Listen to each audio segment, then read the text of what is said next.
فرشتہ نور سے پیدا کیا گیا ہے، وہ پاک ہے، وہ اللہ کے کسی حکم کی خلاف ورزی کر ہی نہیں سکتا۔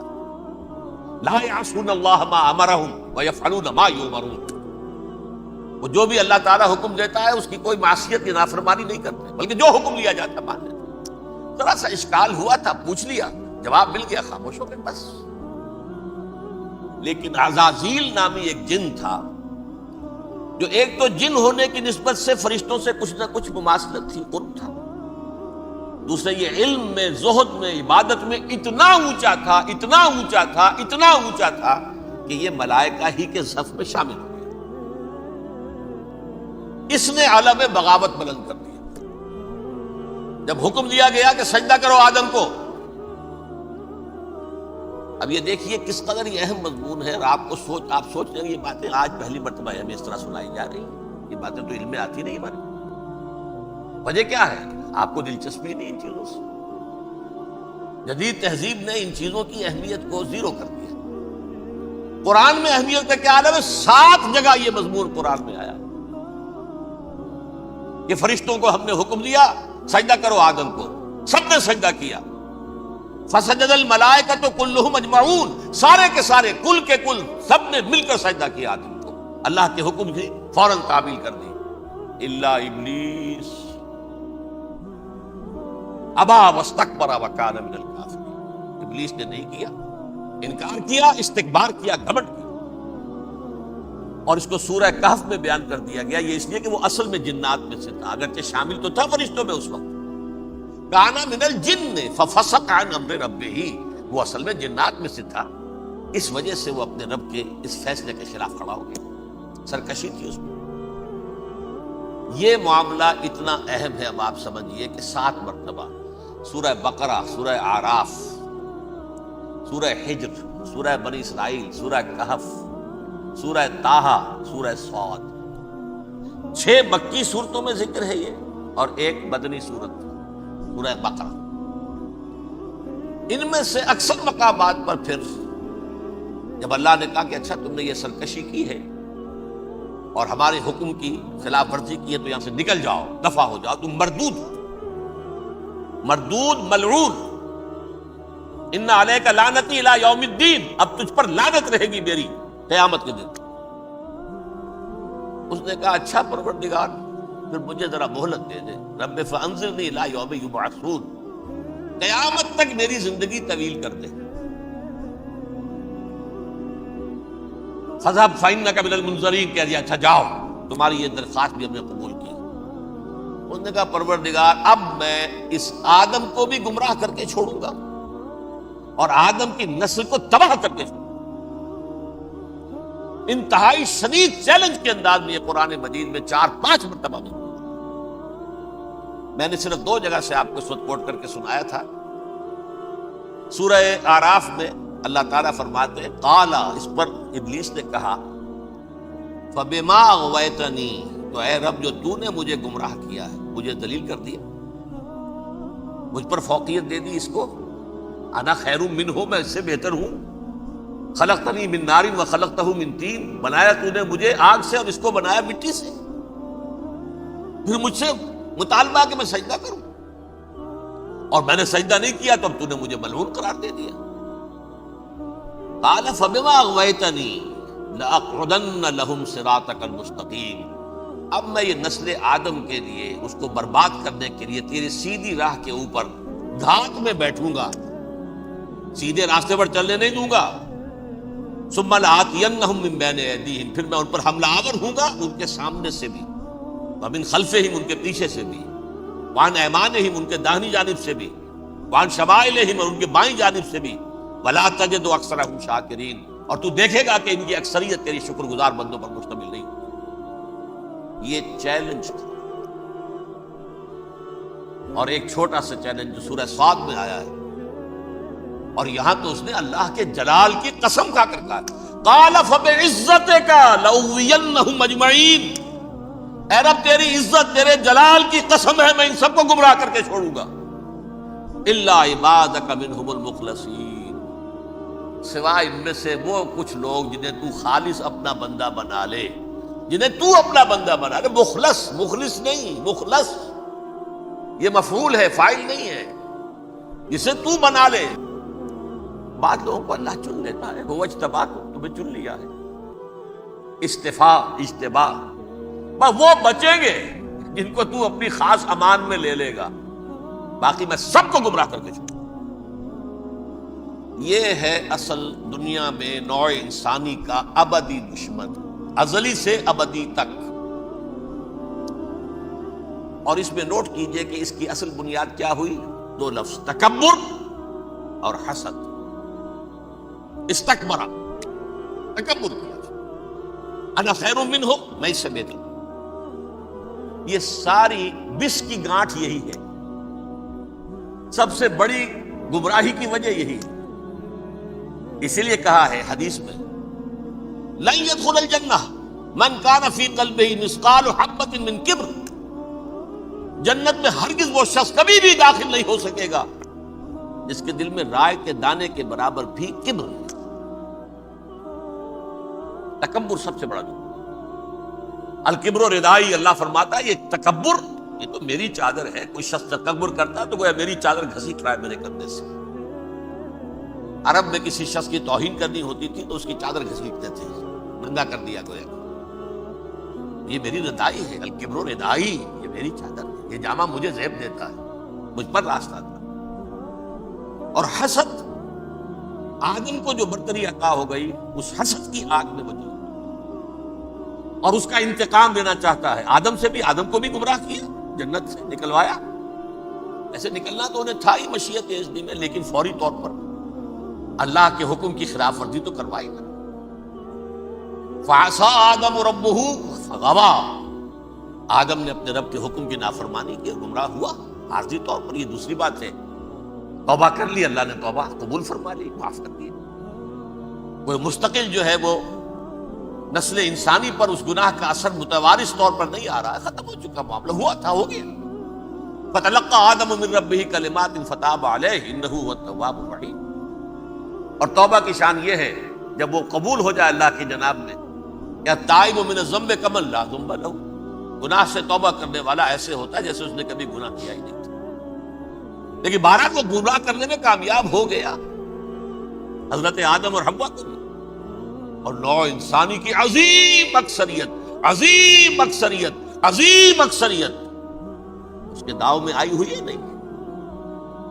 کتنے ہیں وہ عباد اللہ المخلصین، الا عبادک منہم المخلصین، کتنے جو واقعتاً خالصتاً اللہ کے بندے بن گئے، جنہیں اللہ نے اپنا بنا لیا، اپنا قرار دے دیا. اب اس کے ساتھ نوٹ کیجئے، اس ابلیس کے ساتھ ایک فوج بھی ہے جسے قرآن مجید میں کہا گیا ہے یہ اس کی پارٹی ہے، حزب الشیطان. یہ اکیلا نہیں ہے. ایک تو وہ عزازیل ہے، اس کی طویل ترین عمر اللہ نے دے دی، وہ تو قیامت تک رہے گا. باقی بھی جنات جو ہیں ان کی نسل میں سے، یا اس کی نوع میں سے، اس کی نسل میں سے، جنات کی عمریں انسانوں کی عمروں سے زیادہ ہیں، بہت زیادہ ہیں. لیکن پھر بھی اتنی نہیں ہے. یہ خاص ہے اس کا معاملہ کہ اس نے کہا تھا رب انظرنی الی یوم یبعثون، مجھے دے دے مہلت اس وقت تک تاکہ میں ثابت کر کے دکھا دوں کہ جسے تو نے یہ خلافت دیا یہ اس کا اہل نہیں ہے. Let me prove this point. ولا تجد اکثرہم شاکرین، تو ان کی اکثریت کو شکر گزار نہیں پائے گا. وہ ابلیس جو ہے وہ ریکروٹ کرتا ہے اپنے فوجی، اول تو خود جنات میں سے جو اس کے نمبر 1 لشکری ہے. قرآن مجید میں اس کا اشارہ دیا گیا ہے، انہو یراکم ہوا وقبیلہ من حیث لا ترونہم. دیکھو لوگو، اے انسانوں، وہ ابلیس لعین عزازیل اور جو اس کے قبیلے کے لوگ ہیں، جنات ہیں، وہ تمہیں وہاں سے دیکھتے ہیں اور تاکتے ہیں اور حملہ کرتے ہیں جہاں سے تم انہیں نہیں دیکھتے. وہ غیر مرئی ہیں، انویزیبل ہیں، تمہیں نظر نہیں آتے. ویزیبل دشمن کا وار تو روک لو گے، انویزیبل کا کیسے روکو گے؟ انہو یراکم ہوا وقبیلہ، اکیلا ہی نہیں ہے وہ تو تمہیں تاکتا ہے، تم پر حملہ کرتا ہے، گھات میں لگ کر جو ہے تمہارے اوپر حملہ کرتا ہے، وہ بھی اور اس کے ساتھ اس کے قبیلے کے لوگ جنات بھی، من حیث لا ترونہم، جہاں سے کہ تم انہیں نہیں دیکھتے. لیکن اس کے علاوہ وہ انسانوں میں سے بھی ریکریوٹ، رنگ روٹ کو برپا کر، وہ جو ہے ان کو اپنے پاس رکھتا ہے فوج کے اندر. جس کی سب سے بڑی مثال کیا ہے؟ سورہ مجادلہ میں اللہ تعالیٰ نے منافق، حالانکہ وہ کون تھے؟ بظاہر حضور کا کلمہ پڑھنے والے، حضور کے پیچھے نماز پڑھنے والے، اسلام کا دعویٰ کرنے والے، ان کو اللہ فرماتا ہے اولئک حزب الشیطان الا ان حزب الشیطان هم الخاسرون، یہ شیطان کی پارٹی کے لوگ ہیں.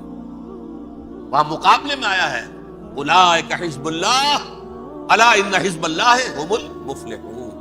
یہ دو پارٹیاں ہیں، حزب اللہ اللہ کی پارٹی جو اس کے مخلص بندے ہیں وہ اللہ کی پارٹی، اور جو شیطان کے مرید بن گئے اس کے ہاتھ پر بیعت کر لی، لہذا وہ اس شیطان کی پارٹی کے لوگ ہیں، چاہے وہ انسان ہو چاہے جن ہو. تو انسانوں میں سے بھی اس کے حزب میں، اس کی پارٹی میں اس کے ایجنٹ ہیں، اور بہت، بلکہ بہت سے تو ایسے ہیں کہ جو جنات کے بھی کان قطر تھے، ان کو بھی شیطنت سکھا دیں، پڑھا دیں. لیکن اب ایک بات سمجھیے،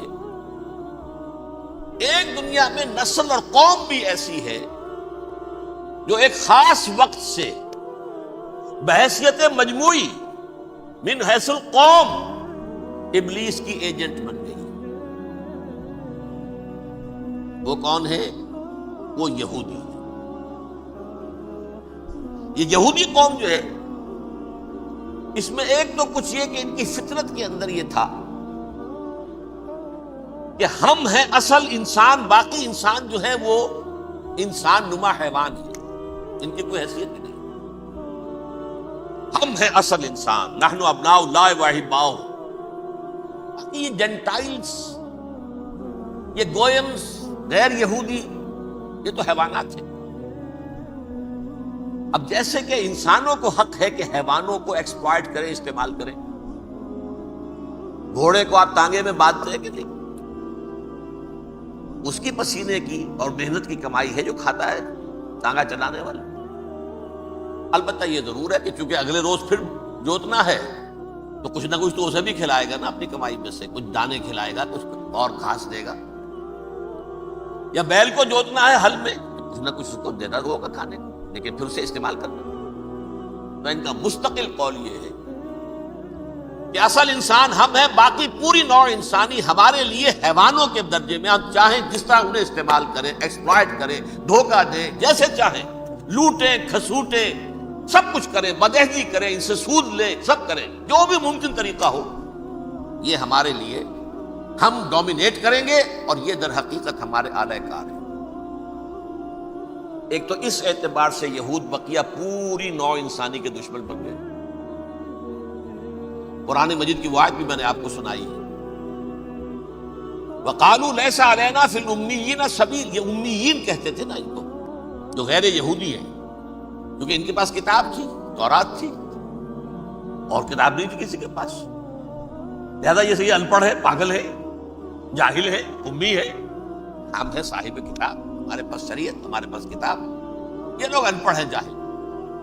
لیس علینا فی الامیین سبیل. ان امیین کو ہم لوٹیں، کھسوٹیں، دھوکہ دیں، فریب سے جو کریں، چوری کریں، ڈاکہ ڈالیں، جیب کے قطرے، جس طرح بھی کریں ہمارے لیے جائز ہے. ہمارے اوپر کوئی گرفت نہیں ہوگی. اللہ تعالیٰ ہم سے یہ نہیں پوچھے گا تم نے جھوٹ کیوں بولا تھا اس کے ساتھ، تم نے وعدہ خلافی کیوں کی تھی اس کے ساتھ، تم نے کیوں دھوکہ دیا تھا اس کو، تم نے کیوں اس کا مال جو ہے غبن کر لیا تھا، ہڑپ کر لیا. نہیں، ہم پر پوچھ نہیں.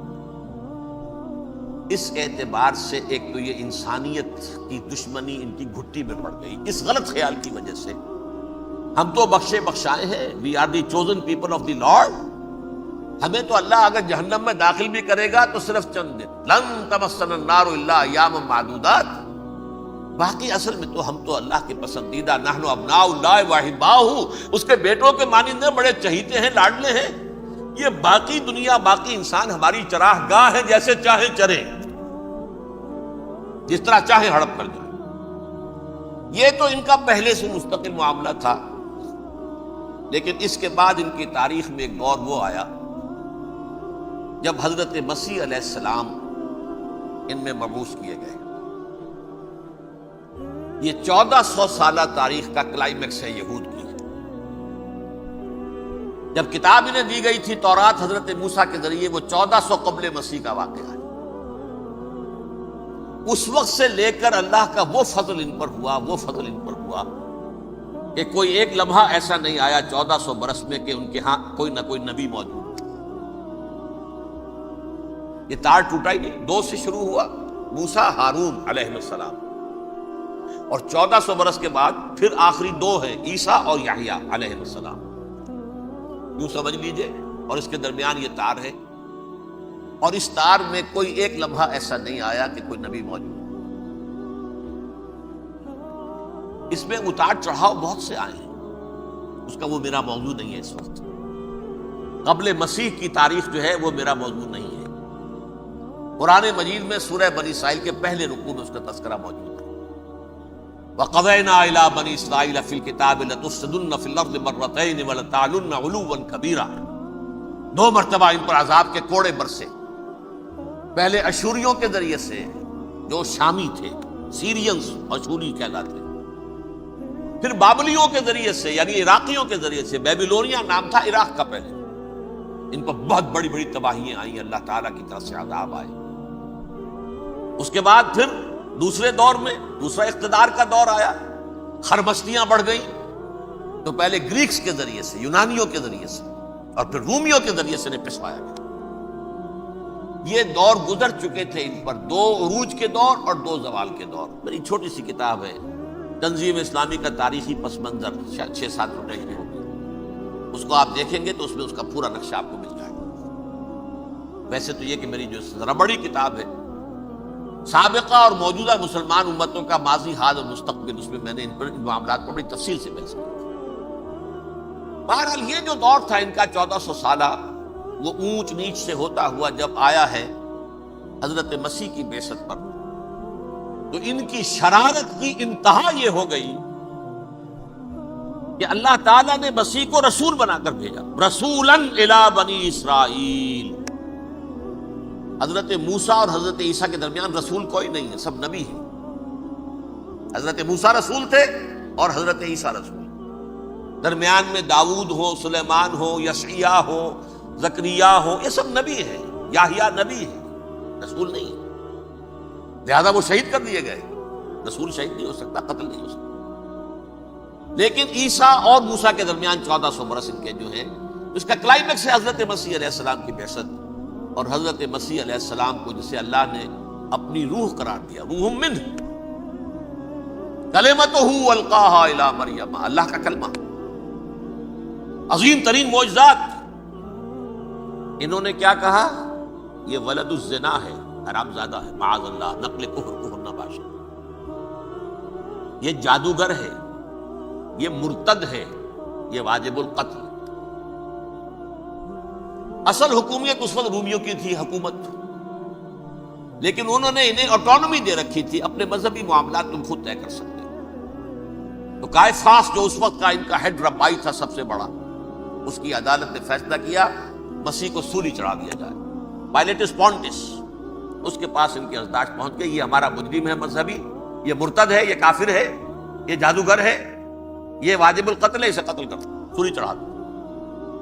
خیر وہ لمبی بات ہو جائے گی، اس نے تو اپنے ہاتھ دھوئے کہ صاحب ہمارے پاس کوئی جرم نہیں ہے اس کے خلاف، تم کہتے ہو تو ٹھیک ہے، سولی چڑھا دیتے۔ یہ دوسری بات ہے کہ اللہ نے حضرت مسیح کو اٹھا لیا آسمان پر، ان کی جگہ وہ شخص سولی چڑھا جس نے غداری کر کے گرفتار کروایا تھا، جوڈاس اسکیریوٹ، اس کی شکل اللہ نے بدل دی حضرت مسیح کی سی، اور حضرت مسیح کو فرشتے اٹھا کے اوپر لے گئے، وہ زندہ آسمان پر اٹھا لیے گئے۔ اور یہ ساری تفاصیل نہ قرآن میں ہے نہ حدیث میں ہے، یہ انجیل میں ہے، لیکن انجیل کون سی؟ برنباس کی انجیل، gospel of the Lord according to Saint Barnabas. یہ حواریین مسیح میں سے تھے، لیکن عیسائی ان کو تسلیم نہیں کرتے، ان کی بائبل کو صحیح نہیں مانتے، کینونیکل نہیں مانتے۔ 100 انجیلیں تھیں، 104 تھیں، جن میں سے 4 چنی ہیں انہوں نے، یہ متی اور جان اور مرقس مارکس، یہ ہے، تو یہ 4 انجیلیں ہیں، انہوں نے تسلیم کیے کہ یہ کینونیکلز ہیں، یہ تو ہیں حقیقی، باقی جو ہیں 100 اس کو وہ تسلیم نہیں کرتے۔ ان میں سے ایک ہے یہ برنباس، اس میں یہ تفصیل ہے۔ کہ اللہ تعالیٰ نے اس شخص کی، جیوڈاس کی، جیوڈاس اس کو انگریزی میں کہتے ہیں، اس کی شکل بدل دی حضرت مسیح کی سی. وہ گرفتار ہوا، وہ سولی چڑھا. وہ غدار تھا، غداری کی سزا اسے ملنی تھی، وہ مل گئی. حضرت مسیح کو فرشتے 4 اٹھ رہے ہیں. جس کوٹڑی میں حضرت مسیح مقیم تھے، ایک باغ کے اندر وہ کوش تھے، اس کی چھت پھٹی ہے. 4 فرشتے آئے ہیں، حضرت مسیح کو اٹھا کر لے گئے ہیں. چھت برابر ہو گئی ہے. اس کے بعد وہ شخص پکڑا گیا. بہرحال حضرت مسیح کو اللہ نے اٹھا لیا آسمان. لیکن وہ دن ہے کہ اس قوم کو اب مغضوب علیہم قرار دے دیا گیا. نوٹ کر دیجئے، اصل میں تو ہونا یہ چاہیے تھا کہ رسول کی جان کے درپے جب کوئی امت ہو جاتی تھی تو اللہ کا قاعدہ یہ تھا کہ اس امت کو نسیہ منسیہ کر دیا جائے. حضرت نوح کی قوم کو ختم کیا یا نہیں؟ حضرت ہود کی نگاہوں کے سامنے قوم عاد برباد کی گئی یا نہیں؟ حضرت صالح کی نگاہوں کے سامنے قوم سمود برباد ہوئی. یہ اللہ کا قاعدہ رہا. سدوم اور عمورہ کی بستیاں حضرت لوط علیہ السلام جہاں بھیجے گئے، مدین کا علاقہ جہاں حضرت شعیب بھیجے گئے، آل فرعون جن کی طرف موسیٰ کو بھیجا گیا، سب ہلاک کر دیے. کیونکہ رسولوں کے بارے میں اللہ کا ذات، نبیوں کے بارے میں یہ بات نہیں ہے. نبی آیا، اس نے دعوت دی، جس نے مان لیا اچھا کیا، اپنے لیے اچھا کیا. نہیں مانا، اس کی اپنی جو ہے آپ برباد ہو گئی. دنیا میں کوئی فیصلہ اس کا نہیں. لیکن رسولوں کا معاملہ یہ ہوتا ہے کہ دنیا میں وہ اللہ کی عدالت بن کر آتے ہیں. مانو گے تو بچو گے، نہیں مانو گے ہلاک. اس اعتبار سے وہ مستحق تو ہو چکے تھے اس کے کہ انہیں ہلاک کر دیا جائے. اب اللہ کی کوئی خصوصی مشیت ہے، اس میں کیا حکمت ہے؟ وہ ہے ایک حکمت، میں بعد میں اگر وقت ہوا تو بتاؤں گا. فیصلہ یہ کیا اللہ نے کہ حضرت مسیح کو تو اٹھا لیا زندہ، اور ان کی رسی ابھی مزید دراز کر دی، کہ ان کو ابھی مہلت دے دی کہ تمہیں آخری استیصال، جس کو عذاب اکبر کہتا ہے قرآن. سورہ سجدہ جو حضور ہر جمعے کی پہلی رکعت میں فجر میں پڑھتے تھے، وَلَنُذِيقَنَّهُم مِّنَ الْعَذَابِ الْأَدْنَىٰ دُونَ الْعَذَابِ الْأَكْبَرِ لَعَلَّهُمْ يَرْجِعُونَ. چھوٹے چھوٹے عذاب اور ایک بڑا عذاب، جبکہ قوم بالکل برباد، نسیم منسیہ، کَأَلَّمْ يَغْنَوْا فِيهَا، ایسے ہو جائیں جیسے کوئی تھے ہی نہیں آباد یہاں. لا یرا الا مساکنہم، اب ان کے مسکن نظر آتے، مکین نظر نہیں آتے. یہ عذاب اکبر جو ہے وہ ان پر نہیں آیا، حالانکہ وہ مستحق ہو گئے تھے اسی وقت. اس کو یوں سمجھیے کہ کسی شخص کو پھانسی کا حکم تو ہو جائے، ایگزیکیوشن نہیں ہوتا ہے. کئی سال گزر جاتے ہیں پڑے ہوئے، اور معاملات جو ہیں وہ چلتے رہتے ہیں. یہ معاملہ ہوا اس کے ساتھ، ورنہ یہ مستحق ہو چکے تھے آخری بربادی تباہی کے عذاب استیصال، جڑ سے کاٹ دینے والا عذاب. وہ آ سکتا تھا ان پر اسی وقت، لیکن اللہ نے ان کی مہلت دراز کی.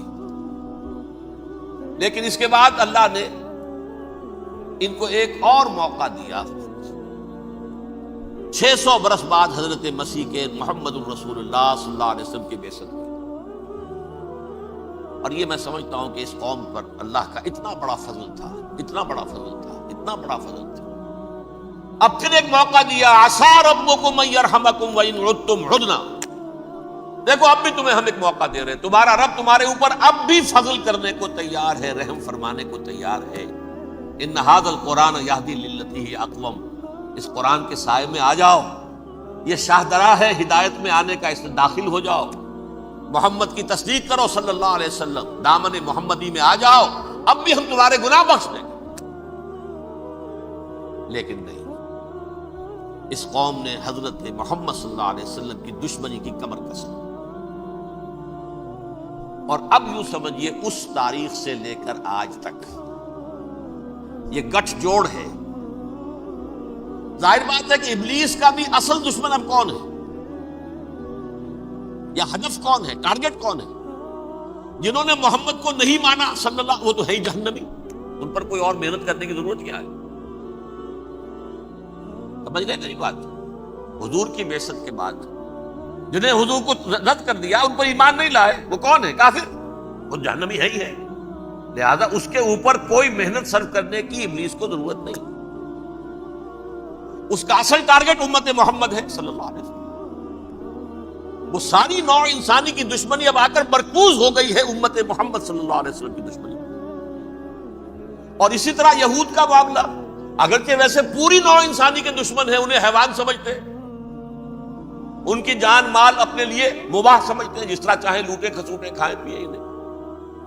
لیکن اب ان کی بھی دشمنی کا سب سے بڑا مرکز امت محمد. کیوں؟ وہی تکبر اور حسد، وہی بیماریاں. انہیں تکبر یہ ہو گیا تھا کہ 2000 سال سے یہ نبوت ہماری میراث، ہماری جاگیر. بنو اسرائیل کے اندر سینکڑوں نبی آئے، 3 کتابیں اللہ نے ہمیں عطا کی. یہ کہاں سے آ گیا محمد صلی اللہ علیہ وسلم؟ معاذ اللہ ثم معاذ اللہ. یہ امیین میں سے، یہ جنٹائلز میں سے، یہ گوئنز میں سے، یہ حقیر ان پڑھ. کہاں ہم، کہاں یہ نہیں تسلیم کریں. حالانکہ قرآن کہتا ہے یعرفونہ کما یعرفون ابناءہم. ان کے علماء ایسے پہچانتے تھے حضور کو جیسے اپنے بیٹوں کو پہچانتے کہ یہ آخری نبی ہے. لیکن تکبر اور حسد کی آگ میں جل اٹھا. اب ان کے بھی دشمنی کس سے ہے؟ محمد اور امت محمد صلی اللہ علیہ وسلم. یہ گٹھ جوڑ ہے. اب دیکھیے، یہ ہے میری گفتگو کا اب تک کی گفتگو کا حاصل، یہ گٹھ جوڑ. ایک غیر مرئی دنیا، انویزیبل دنیا کا ابلیس لعین اور جنات میں سے اس کے لشکری فوج.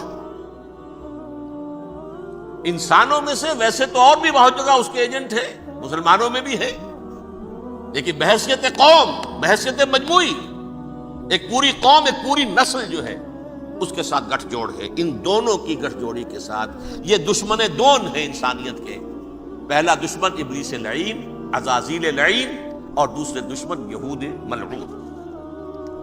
اب میں آپ کو ذرا اس جو انسانوں میں سے انسان دشمنی کا جن کا سب سے بڑا رول ہے، میں ان کی 2000 سالہ تاریخ کا آپ کے سامنے نقشہ رکھنا چاہتا ہوں. ان 1400 سال کا تو میں نے صرف 4 آپ کو پوائنٹس بتائے. موسیٰ سے عیسیٰ تک 1400 برس علیہ الصلوۃ والسلام. 2 مرتبہ عروج، 2 مرتبہ زوال. اشیریوں کے ہاتھوں پٹوائی، بابلیوں کے ہاتھوں پٹانا، گریکس کے ہاتھوں مرمت، رومنس کے ہاتھوں. یہ جو 2000 سال ہیں، کیونکہ اب تو ظاہر بات ہے 21ویں صدی شروع ہو گئی، 20 صدیاں حضرت مسیح کو پوری ہو گئی.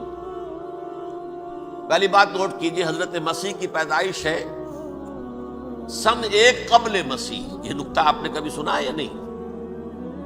جب ملینیم کا سلسلہ شروع ہوا تھا پچھلے سال، تو میں نے بیان کر دیا تھا کہ ایک عجیب حساب کے اندر انہوں نے غلطی کی ہوئی ہے.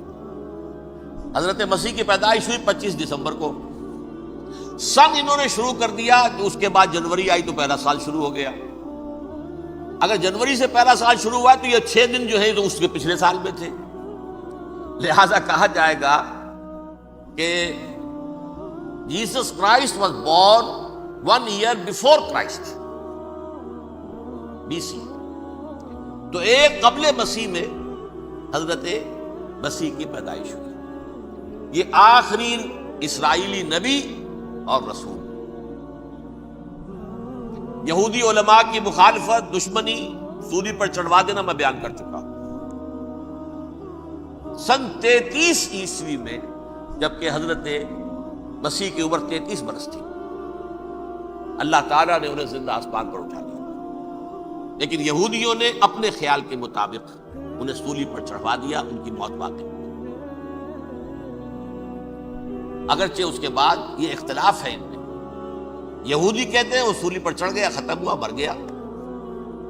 عیسائی کہتے ہیں نہیں، انتقال ہوا ہے مسیح کا صلیب پر، لیکن پھر وہ دوبارہ زندہ ہو گئے ہیں. ان کی لاش ایک غار میں رکھ دی گئی تھی، وہاں ریزریکشن ہو گیا، ان کا وہاں سے بعد الموت وہیں ہو گیا، اور پھر انہیں اللہ نے زندہ آسمان پر اٹھا دیا. تو ہمارے اور عیسائیوں کے درمیان نوٹ کر لیجئے، یہ چیز مشترک ہے کہ حضرت مسیح آسمان پر زندہ اٹھائے گئے. فرق کیا ہے؟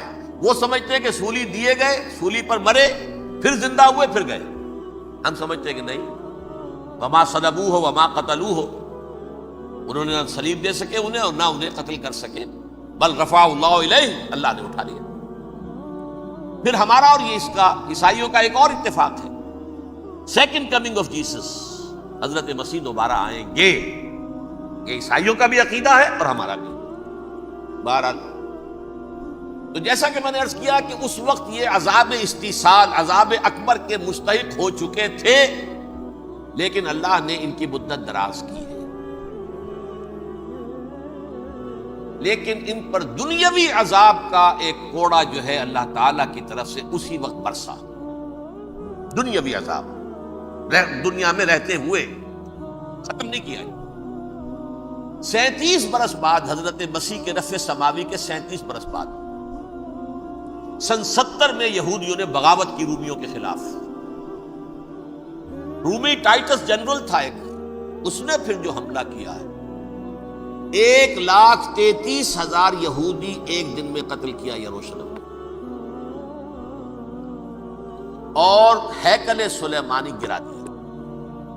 وہ ہیکل پہلے بھی گرا تھا، پہلے 1400 سال کے دوران میں بھی نبوکدنضر نے گرایا تھا، لیکن پھر اس کے 150 سال بعد انہوں نے دوبارہ بنا لیا تھا، اس لیے وہ اسے سیکنڈ ٹیمپل کہتے ہیں۔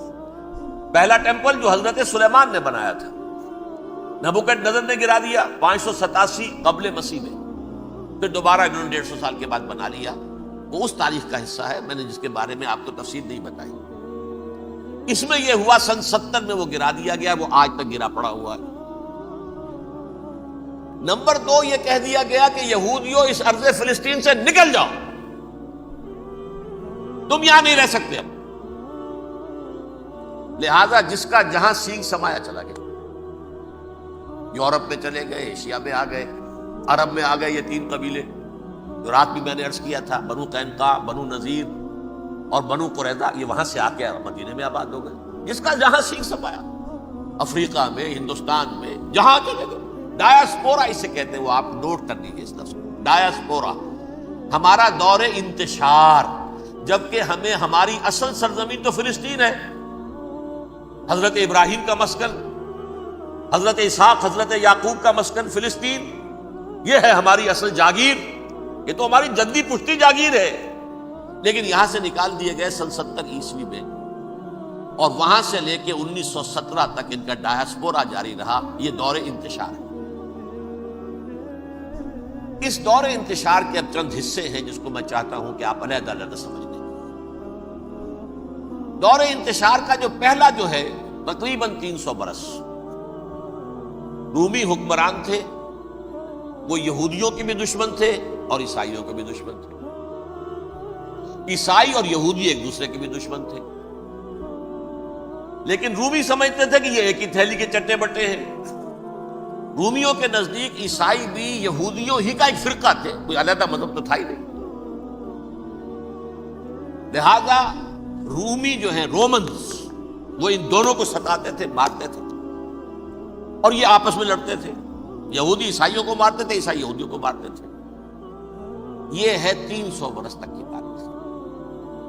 سن 300 عیسوی میں کیا ہوا؟ ایک معجزہ ہو گیا۔ بہت عظیم ایمپرر کانسٹینٹائن، قسطنطین اعظم، رومن ایمپررز میں سے بہت بڑا ایمپرر، وہ عیسائی ہو گئے۔ اب تو معاملہ بالکل تلپٹ ہو گیا، پوری سلطنت عیسائی ہو گئی۔ اب عیسائیوں کے عیش ہو گئے اور یہودیوں پہ مار پڑنی شروع ہوئی۔ اب عیسائیوں کا آپ خود سوچئے کہ جنہیں وہ خدا بنا بیٹھے ہیں، خدا کا بیٹا قرار دے رہے ہیں، ان کے قاتل کون؟ یہودی، بدماش۔ لہذا ان کی وہ پٹائی شروع ہوئی ہے یورپ میں، پوری رومن امپائر میں، انہیں ذلیل کیا گیا، شہروں میں آمد بند، علیحدہ رہو، گھیٹوز کے اندر رہو۔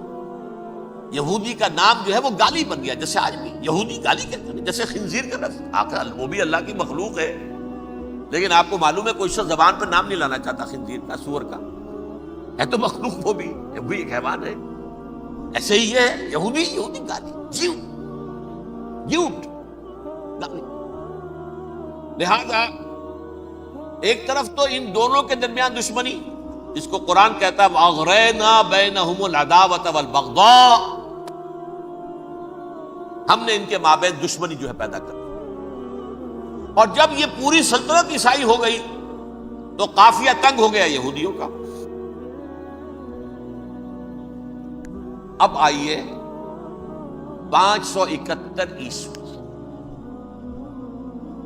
یعنی جبکہ ڈایاسپورا کو کتنا عرصہ ہو چکا تھا؟ 500 برس۔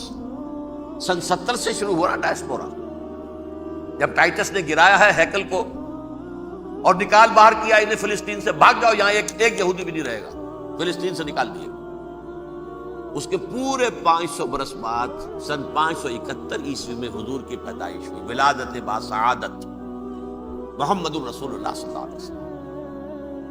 610 میں آپ پر وحی کا آغاز ہوا، لیکن حضور کے ساتھ ان کا معاملہ کیا رہا؟ اول تو جبکہ حضور ابھی مکے ہی میں تھے، یہودیوں نے ریشہ دوانیاں شروع کر دی حضور کے خلاف۔ قریش مکہ کو سکھاتے تھے، پڑھاتے تھے، ان سے یہ پوچھو، ان سے یہ پوچھو، انہیں اس طرح تنگ کرو، ان سے یہ امتحان لو، یہ آپ کے علم میں ہے۔ سورہ بنی اسرائیل میں، سورہ کہف میں وہ سوالات جو امتحانی سوالات آئے تھے، ذوالقرنین کون تھا، اصحاب کہف کون تھے، وہ رسول بنے پھرتے ہو تو بتاؤ، اور یہ روح کی حقیقت کیا بتاؤ، یہ ساری ریشہ دوانیاں کر رہے تھے بیٹھے ہوئے ابھی وہیں پر، حضور ابھی پہنچے بھی نہیں۔ ہجرت فرما کر حضور تشریف لے آئے تو حضور نے، جسے ماسٹر سٹروک کہا جائے گا، یعنی اسٹیٹس مین شپ کا ماسٹر سٹروک، آپ نے مدینے میں آتے یہودیوں کے ساتھ پیکٹ کر دیا، جوائنٹ ڈیفنس پیکٹ آف مدینہ، کہ اگر مکے والے ہم پر حملہ کریں گے تو ہم مل جل کر ایک قوم کی حیثیت سے مقابلہ کریں گے۔ یہ میثاق مدینہ کہلاتا ہے، جس کے بہت غلط معنی پہنائے جا رہے ہیں آج کل۔ بہرحال میں موضوع میرا چونکہ یہ نہیں، میں ادھر نہیں جاؤں گا، لیکن ہوا کیا، ہر مرتبہ یہ خیانت کے مرتکب ہوئے، ان نے جو عہد کیے تھے ان سے پھرے، اندر ہی اندر سازش، ریشہ دوانی، حضور کی بدترین دشمنی۔ سورہ نساء کی آیت نمبر 12 میں 13 میں فرمایا ہے، لا تزال تطلع علی خائنۃ منہم، اے نبی ہمیشہ آپ کے علم میں ان کی طرف سے خیانتیں، بددیانتیاں آتی رہیں گی، اور بار بار وہ مسلسل جنگ کی آگ بھڑکاتے تھے، قریش کو دعوت دیتے، آؤ آؤ آؤ ہم اندر سے بغاوت کر دیں گے، تم آؤ تو صحیح، ختم کریں محمد کو اور اہل ایمان کو صلی اللہ علیہ وسلم رضی اللہ تعالی عنہ اجمعین۔ لیکن پھر جب وہ آتے تھے تو یہ دبک جاتے تھے، ان میں ہمت نہیں تھی، میدان کے مرد نہیں رہے تھے۔ یہ سورہ حشر میں ان کا نقشہ کھینچا گیا ہے، کھلے میدان میں مقابلے کی اس کے اندر صلاحیت ہی نہیں، یہ تو فصیلوں کے پیچھے سے، جیسے عورتیں کہیں دیہات میں لڑائی ہوتی ہے تو مرد جو ہے گلیوں میں لڑتے ہیں، عورتیں اوپر سے پتھر پھینکتی ہیں، بس وہ کام یہ کر سکتے تھے، من ورائے جدر، فصیلوں کے پیچھے سے، جنگ میں میدان میں نہیں آ سکتے۔ بہرحال قرآن مجید میں ہے یہ، سورہ مائدہ کی آیت نمبر 64، کلما اوقدوا نارا للحرب اطفاها اللہ، اکثر و بیشتر مواقع پر تو یہ جب آگ بھڑکاتے تھے جنگ کی، اللہ اسے بجھا دیتا تھا۔ لیکن بہرحال اس کے باوجود جنگیں ہوئی، غزوہ بدر، غزوہ احد ہوئی کہ نہیں، یہ ساری اس اصل شرارت میں تھی، اور اس کے نتیجے میں حضور نے پھر ایک ایک کر کے 3 قبیلوں کو سزا دی۔ غزوہ بدر کے فوراً بعد بنو قینقاع نکالے گئے، غزوہ احد کے فوراً بعد بنو نذیر نکالے گئے، اور غزوہ احزاب کے بعد بنو قریظہ نکال دیے گئے۔ یہ تو میں نے آپ کے سامنے رکھ دیا صرف حضور کے زمانے میں ان کا کیا رویہ رہا، دشمن۔ رات بھی ہم نے وہ آیت پڑھی تھی، لَتَجِدَنَّ أَشَدَّ النَّاسِ عَدَاوَةً لِلَّذِينَ آمَنُوا الْيَهُودُ وَالَّذِينَ أَشْرَكُوا، اہل ایمان کی دشمنی میں شدید ترین تم پاؤ گے یہودیوں کو اور مشرکین بھی بعد میں ہے، پہلے یہودی۔ حضور کے بعد کیا ہوا اب یہ نوٹ کیجئے، یہ ان کی تاریخ کا دوسرا دور ہے۔ حضرت عمر رضی اللہ تعالیٰ عنہ کا عہد خلافت ہے، بیت المقدس کا محاصرہ کیا گیا، فصیل بڑی اونچی، شہر اندر سے سیلف سفیشینٹ، حملے کا راستہ کوئی نہیں، محاصرہ طول کھینچ رہا ہے، لیکن ان کے پاس رسد بھی موجود ہے، پانی بھی موجود ہے، وہ دروازے بند کر کے بیٹھے ہیں۔ بالآخر اللہ تعالیٰ کی مشیت کا ظہور کیسے ہوا، ان کے کچھ علماء آئے فصیل پر، کہا دیکھو مسلمانوں، تم قیامت تک بھی یہاں پڑے رہو گے محاصرہ کر کے، ہمارا یہ شہر فتح نہیں ہوگا۔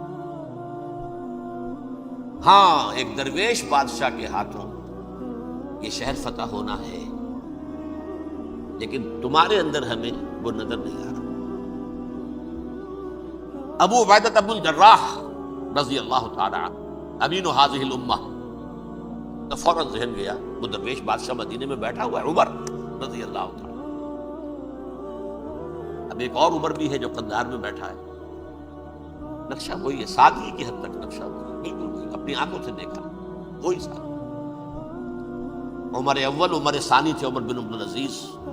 اب ایک اللہ کے فضل سے اللہ تعالیٰ ایدہ اللہ بنصرتہ، اللہ تعالیٰ ان کی نصرت فرمائے، دشمنوں کو ان کے مقابلے میں نیست و نابود کرے. انہوں نے ریکویسٹ بھیج دی کہ حضور تشریف لائیے، یہ شہر فتح ہو جائے گا. وہ ہے سفر تاریخی، اتنا طویل سفر، تقریباً 700 میل، ایک اونٹ، ایک خادم، ایک منزل پہ امیر المومنین اوپر بیٹھے، خادم آگے چل رہا ہے، اگلی منزل پہ خادم اوپر بیٹھا ہے، امیر المومنین آگے جا رہا ہے. اور جب پہنچے ہیں تو وہ باری تھی خادم کی. انہوں نے ہاتھ جوڑ دیا، حضور خدا کے لیے تم کیا کہیں گے لوگ، وہ میرا برا حال کر دیں گے، تمہیں شرم نہیں آئی؟ امیر المومنین پیدل آگے چل رہے ہیں نکیل پکڑ کر، اور تم بیٹھے ہو اوپر براجمان ہو. حضرت عمر فرمایا الدور دورک، نہیں باری تمہاری ہے، بیٹھ. اس حال میں پہنچے. اور پھر یہ کہ ابو عبیدہ بن الجراح آئے ہیں، استقبال کیا ہے تو دیکھا ہے اس حال میں چلے آ رہے ہیں. عمر نکیل پکڑے ہوئے چلے آ رہے ہیں، اور کہتے ہیں کہ کہیں کیچڑ ویچڑ تھا، جوتے خراب ہو گئے تھے، وہ بھی اتار کے ہاتھ میں پکڑے ہوئے، کپڑے تو تھے ہی پھٹے ہوئے.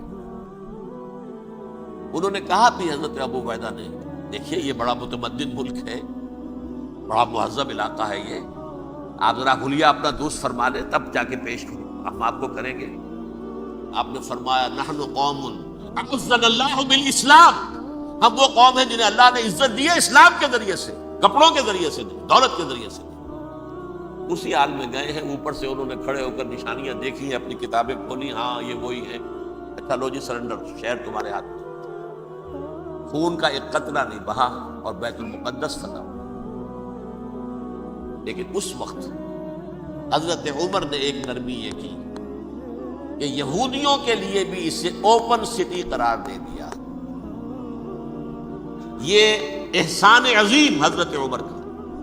اس سے پہلے یہودی آ ہی نہیں سکتا تھا، داخل ہی نہیں ہو سکتا تھا، وہاں وہ آ کر وزٹ نہیں کر سکتا تھا، زیارت نہیں کر سکتا تھا اپنے مقدس مقامات کی. حضرت عمر نے یوں سمجھیے کہ تقریباً 550 برس کے بعد ان کے لیے راستہ کھولا ہے کہ ہاں تم آ سکتے ہو، زیارت کر سکتے ہو.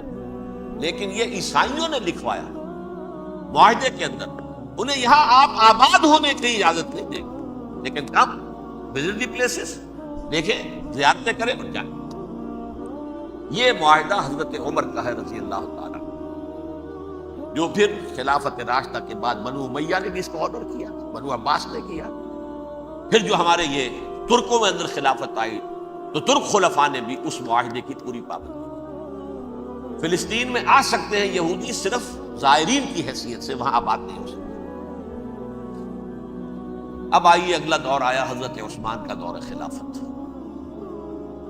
یہ ہے وہ وقت کہ اب یہود نے امت مسلمہ کی پیٹھ میں چھرا کھایا. وہ کیسے؟ ایک یہودی عبداللہ ابن سبا اسلام کا لبادہ اوڑھ کر آ گیا، معاشرے کا جائزہ لے لیا. ان میں بنو ہاشم اور بنو امیہ میں جو پرانی کشاکش تھی اس کے کچھ نہ کچھ جراثیم باقی ہیں. اگر ان کو ذرا بھڑکا دے تو مسلمانوں میں انتشار کر رہا.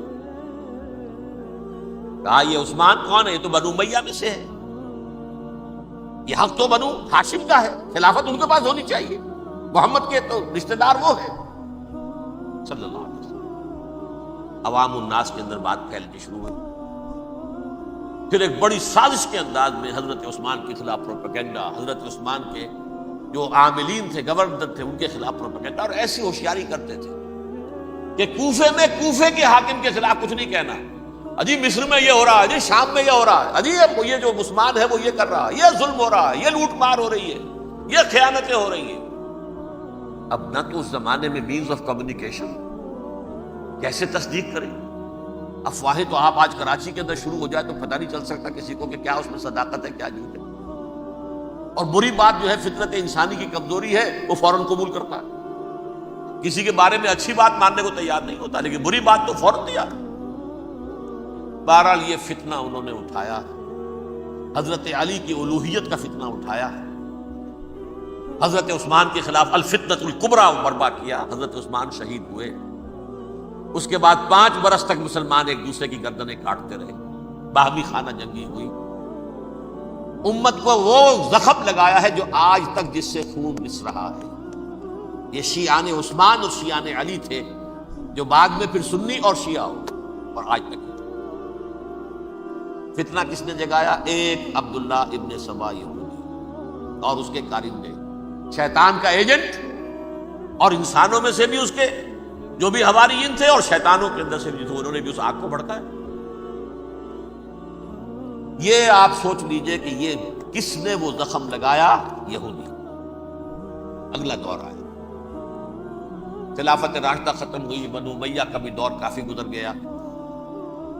طارق ابن زیاد 712 عیسوی میں حملہ کرتے ہیں اسپین پر۔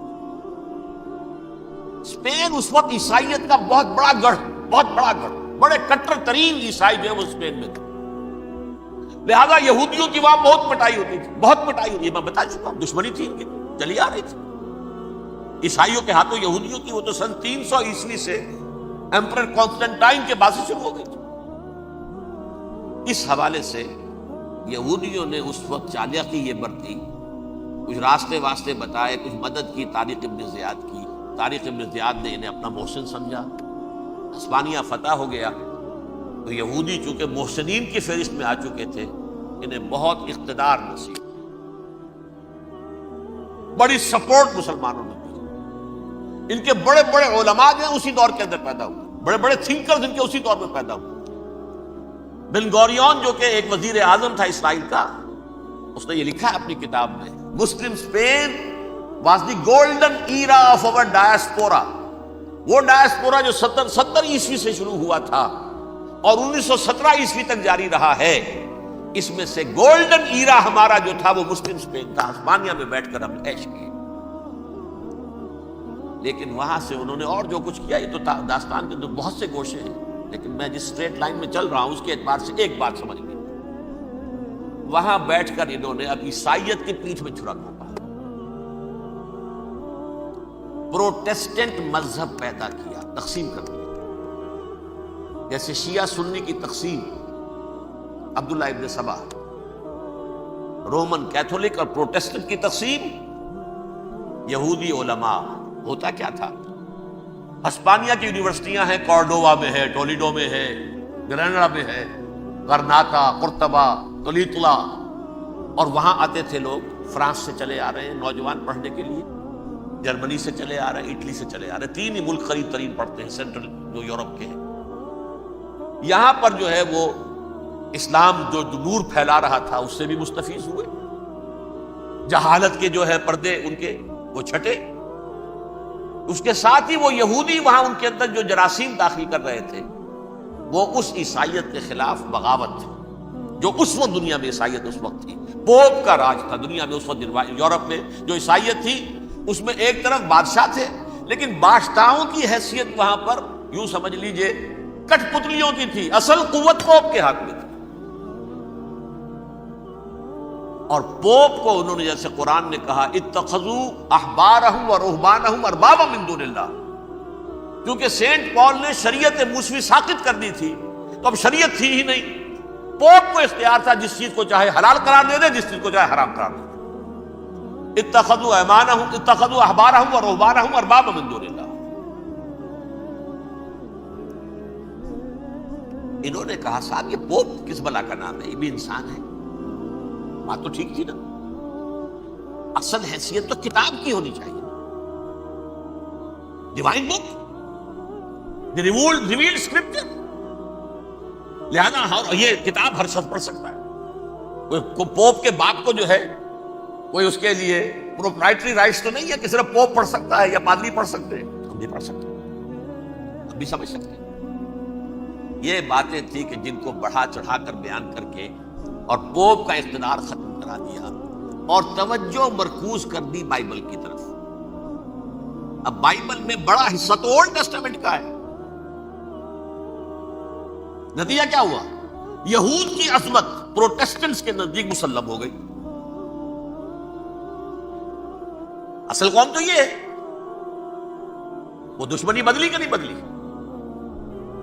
موسیٰ کے امتی یہ ہے، تورات موسیٰ کو دی گئی، ابراہیم کی نسل یہ ہے. لہذا وہ جو دشمنی تھی، جو عداوت تھی کہ ہمارے خدا کو سوری چڑھانے والے ہیں یہ بدماش، اس کا ازالہ ہوا اس پروٹسٹنٹ مذہب کے نتیجے میں. یہ میں اب آپ کو بتاتا ہوں کہ ایک نتیجہ وہ نکلا ہے جسے برٹرنڈ رسل نے بیان کیا ہے. اس کی کتاب ہے ان پریز آف آئیڈلنس، صفحہ 108. وہ لکھتا ہے دی Christians retaining the Judaic belief in a special revelation added to it the Roman desire for worldwide domination and the Greek taste for metaphysical subtleties. The combination produced the most fiercely persecuting religion that the world has yet known. یہ تین چیزیں آ کر عیسائیت میں مل گئی. ایک تو جب یہ اولڈ ٹیسٹمنٹ جو ہے وہ ان کے ہاتھ میں آ گئی، اور اس کے میں کچھ آپ کو بتا دیتا ہوں کہ اولڈ ٹیسٹمنٹ کی تعلیمات، کیونکہ یہ اولڈ ٹیسٹمنٹ جو ہے یہ محرف تھی. اصل تورات تو گم ہو گئی تھی 587 قبل مسیح میں، جب پہلی مرتبہ ہیکل جو ہے تباہ ہوا ہے، اس وقت ختم ہو گئی تھی. اس کے کوئی 150 سال کے بعد انہوں نے یادداشتوں سے مرتب کر کے لکھی ہے. اب اس میں ان کے اپنے خیالات، اپنے امانی، اپنی توجیحات وہ شامل ہو گئی. لہذا میں آپ کو حوالے دیتا ہوں اس کتاب کے اندر مظالم کی جو تعلیم دی گئی ہے.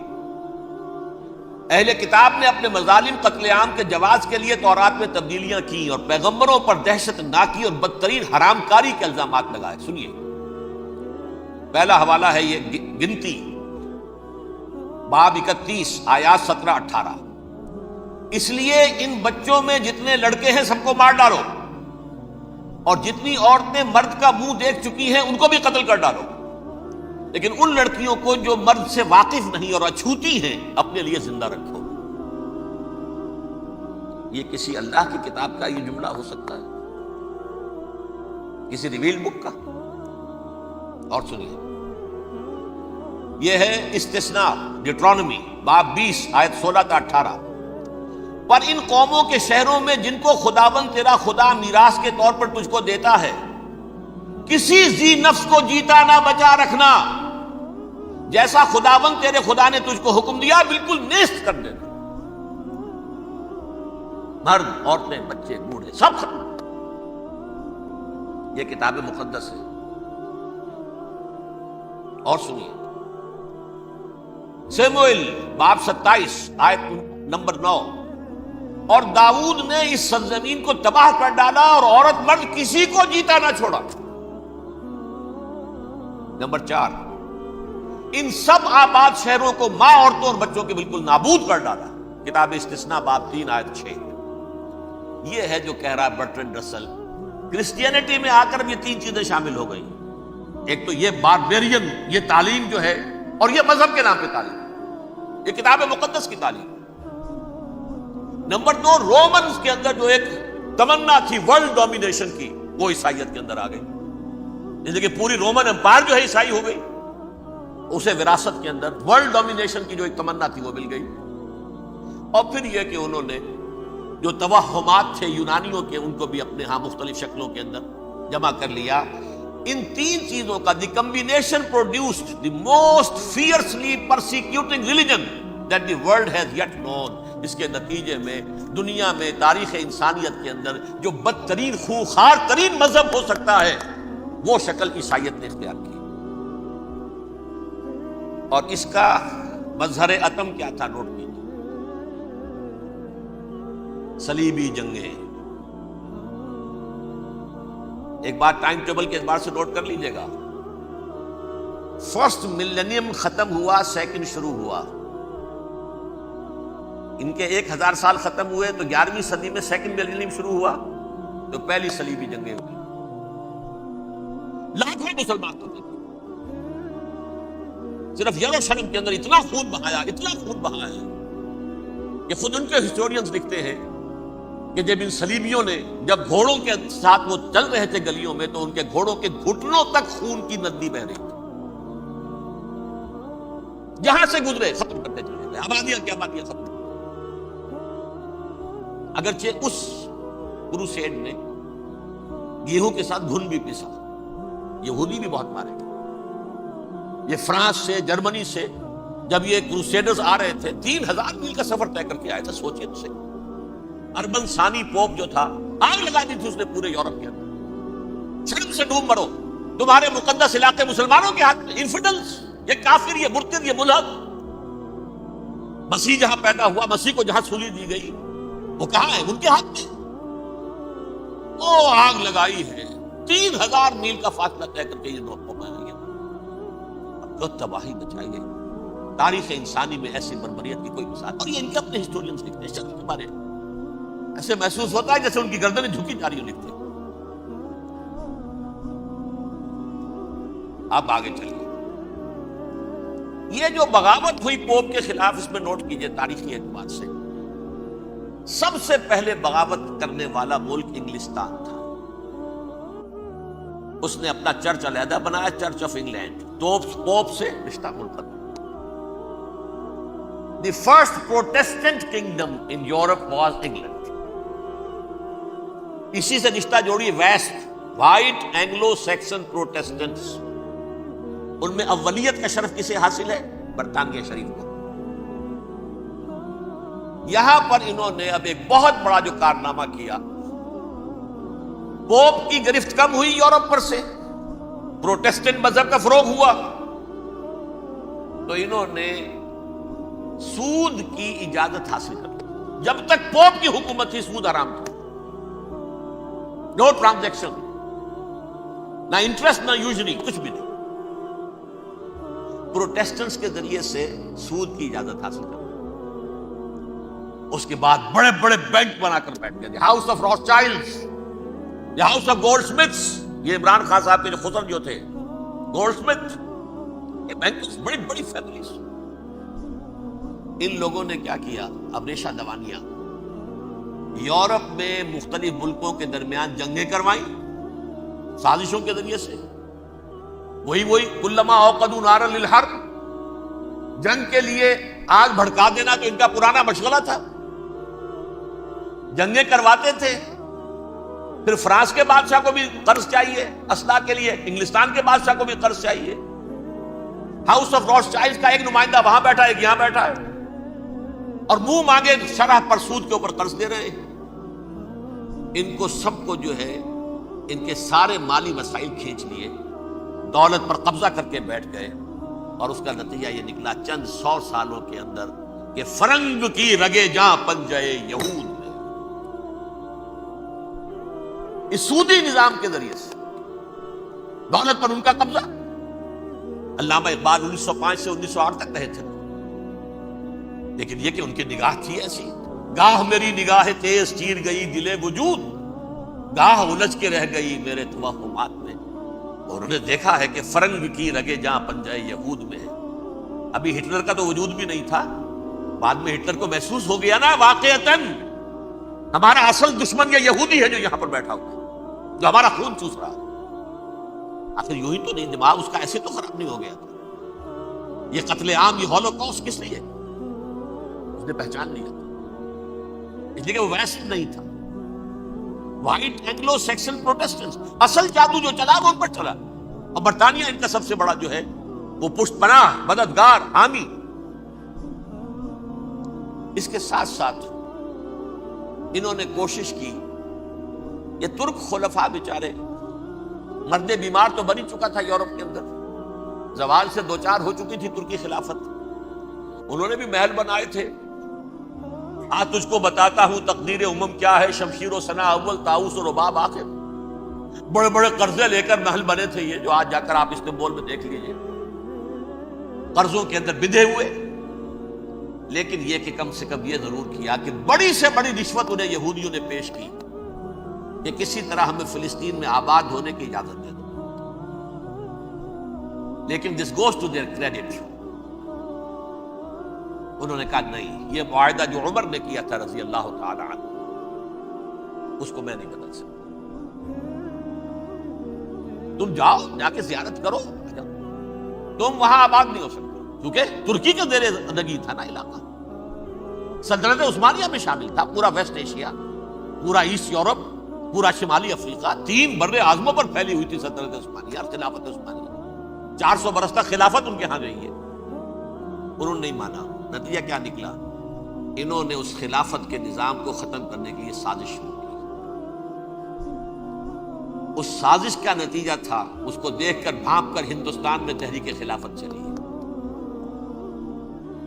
بولی اماں محمد علی کی جان بیٹا خلافت پر دے دو، ساتھوں تیرے شوکت علی بھی جان بیٹا خلافت پر دے دو۔ تحریک چلی تھی، ابھی ختم نہیں ہوئی تھی خلافت، لیکن نظر آ گیا تھا۔ بڑا پیارا واقعہ ایک صاحب نے سنایا ہے کہ جب شیخ الہند جو ہے اسیر تھے مالٹا میں، یہ 1915 سے 1920 تک رہے، تو وہاں جو تھا مالٹا کا جو کیمپ تھا جس میں کہ یہ اسیر تھے، اس کا کمانڈانٹ جو تھا انگریز، انہوں نے دیکھ لیا تھا یہ بہت فرشتہ خصلت انسان ہے، نورانی شکل ہے، تو وہ اچھا میل ملاپ تھا۔ ایک روز کہا حضرت شیخ الہند نے کہ آپ لوگ ہماری خلافت کے پیچھے کیوں پڑے ہوئے ہیں؟ وہ تو ایک مردہ شے ہے، اس میں کوئی جان تو ہے نہیں، کوئی طاقت نہیں ہے، پھر بھی آپ ہماری ایک نشانی ہے، اسے کیوں آپ جو ہے برباد کرنے پر تلے؟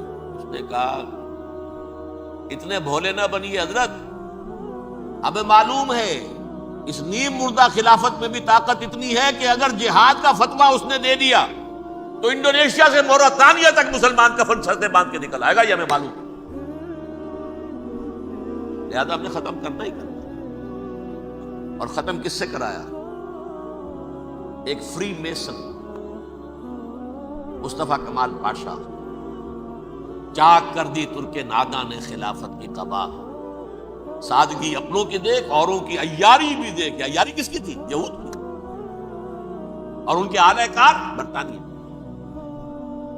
ابھی خلافت ختم بھی نہیں ہوئی تھی، برطانیہ کے ذریعے سے 1917 میں بالفور ڈکلیریشن کے ذریعے سے حق حاصل کر لیا کہ ہاں جا کر یہ آباد بھی ہو سکتے ہیں، کیونکہ دوسری جنگ عظیم میں سلطنت عثمانیہ ختم ہو گئی تھی، خلافت نام کی تھی، سلطنت تو ختم ہو گئی، ترکی رہ گیا تھا صرف، اور جنرل ایلنبی کی فوجیں داخل ہو چکی تھی یروشلم میں، یروشلم پر قبضہ برطانیہ کا ہو چکا تھا، اور قبضہ دلوانے والے برطانیہ کو ہمارے ہندوستان کے مسلمان فوجی بھی تھے،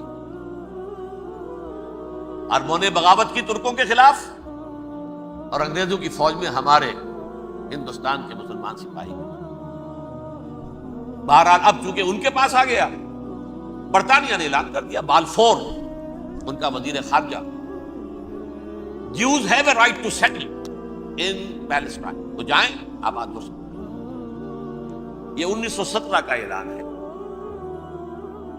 اس کے بعد جو کچھ انہوں نے طریقے برتے ہیں، اس میں دھن دھوس دھاندلی دھوکہ ہر چیز، مثلا دھن گئے جناب یہ آپ مکان بیچیں گے،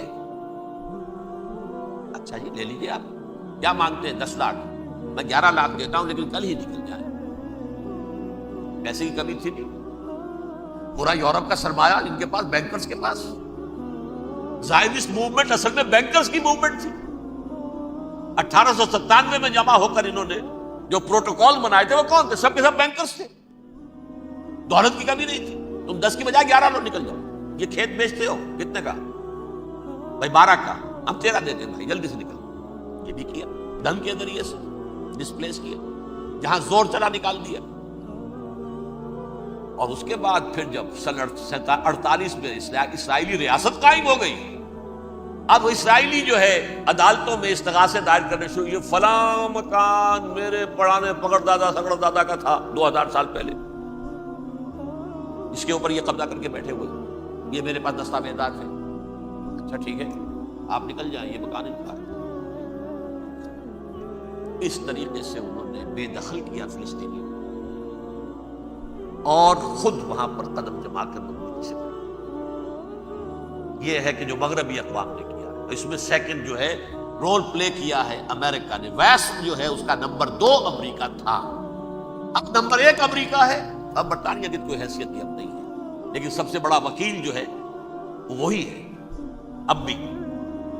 لیکن ظاہر بات ہے کہ west white Anglo Saxon Protestants کا امام اس وقت جو ہے وہ برطانیہ، USA۔ 1948 میں یہ قائم ہوا، اور یہاں پہ نوٹ کیجئے پاکستان 47 میں قائم ہوا، اور تقریباً 9 مہینے ہیں درمیان میں، اگست 47 اور مئی یا جون 48۔ اس کا کیا مطلب ہے یہ میں بعد میں بتاؤں گا۔ پہلی جنگ ہوئی 48 میں، عربوں نے بغاوت کی اور عرب جیت رہے تھے، اچانک پتہ نہیں کیوں عربوں نے جنگ بند کر دی۔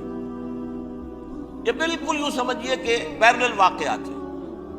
کشمیر میں ہم جیت رہے تھے، بھاگ کر نہرو پہنچ گیا یونائٹڈ نیشنز کے اندر، جنگ بند ہو گئی، ختم ہوا۔ اس